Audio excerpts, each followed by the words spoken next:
Hi guys, today we're going to be making a tier list for all of the in-game superclasses in the game The Skies Descend.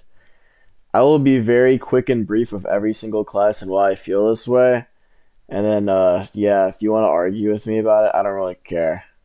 But anyways, so we're just gonna start it. We have Fencer. Fencer before it got buffed was incredibly powerful. I had to go against the Fencer before, just fighting around with some like guild mates and stuff, some allies. But yeah, this class is extremely good in general. It has a lot of versatility and it's very hard to get away from, and then they just have extremely long reach. Okay, next is Druid. It seems very mid in general for a class. I'm not even gonna lie. After looking at the abilities and stuff, it seems very, very mid compared to any other mage class. Well, the only other mage class. It's very mid, so I'll put it in C tier because I haven't really seen anything besides a few little things. But yeah, okay. Battle Mage, easy S tier. Okay, let's talk about this real quick. Not including god spells and base spells. This character's spells are very versatile, and you're able to just do a lot of damage with just melee capabilities. I guess the downside is you have slightly less HP, but the upside is mana shield plus etherealness. Yeah, okay. The only reason why this class, in my opinion, is complete overpowered S tier is because you get a 7-second invulnerability. I don't know what was going through the devs' mind when they made this class, but they're like, okay, so since they can go into melee range, they should get invulnerability for 7 seconds because of that. I mean, okay, I guess. Well, it's easily one of the best classes in the game. Shadowheart, also extremely good of a class. It has true combos that do tons of damage, and it's just great in general. Great monk class. Elementalists, also easy A. They have really good combos that potentially could go on for a very long time. I personally haven't seen an infinite combo, but I've heard people talk about infinite combos with that class. But this is easily, like, I'll put this upper A tier. Same with Shadowheart, probably. We'll go with that. I think that's fine. Inquisitor. I've heard only of OP things about Inquisitor also. But yeah, Inquisitor's blinding effect plus its not infinite combo, but it's extremely long combo to just do whatever makes it really strong too. So I'm gonna put this like in between here for now. Also, just remember that these rankings are just in comparison to each other in general. So that's why some may be S, some may be A. Perfumer, easy S tier. You can't block its abilities and spell effects. It just you just can't do it. It's just really really dumb. Really dumb. And it has the same problem as Deepoken had with what is it called? Salt Chemist, where you can't block potion effects.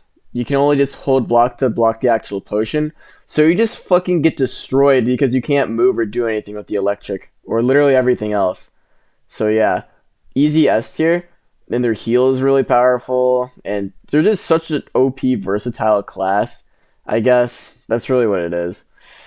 Defender, I've only heard of OP things about this class also being like one of the most fast. They're fast. They have super high health and tankiness, and they have like oh yeah, they have kind of long combos because you can go monk defender. I I don't really understand how this class works too much, but I know you can go like either weapons like on this class and just do different things with base classes. I think, but yeah. Uh, I'll put this on lower end of S tier. Okay, TK. So basically, you get to grab somebody as one of your moves. The thing is, it's good. You can grab them, and it does a good amount of damage if they're not blocking. But if they are blocking, they block it. It's all right. For some reason, and this has been tested by me and a few like guildmates, for some reason, chain pull doesn't really care about who's in front of you. It more cares about if the player is a paladin or not. So if they're not a paladin, then it cares about distance, like who's in front of you. But if you are a paladin and there's like a paladin and other guy, even if the other guy's in front of you, it's gonna grab the paladin, and I don't know why. maybe there's some like beef between TKs and paladins, which is understandable. And then they have the tortured cleave, which is a pretty decent damage move that guard breaks and like drag dolls. It's all right, but other than that, there's not much to go off of on this class. Soul Rev is literally just ass. And the reason why it's ass is because you take more damage than you would have dealt using Soul Rev, because the duration is so small in Soul Rev and the amount of damage you take from Soul Rev is so high that by the time Soul Rev runs out, you're probably not even dealing the amount of damage you're doing to yourself with Soul Rev. So for that, I'm probably going to have to put it in C tier also. It just kind of sucks. All right, and Paladin for me is easy S tier, right in front of... Actually, no, in front of everything. I think it rightfully deserves its place in Ultimate S tier. Best class in the game by far. The real reason why Paladin is major S tier, though, is because of Might. Might has like a 15-second cooldown, and every time a Paladin uses Might, they gain 30 health and regen.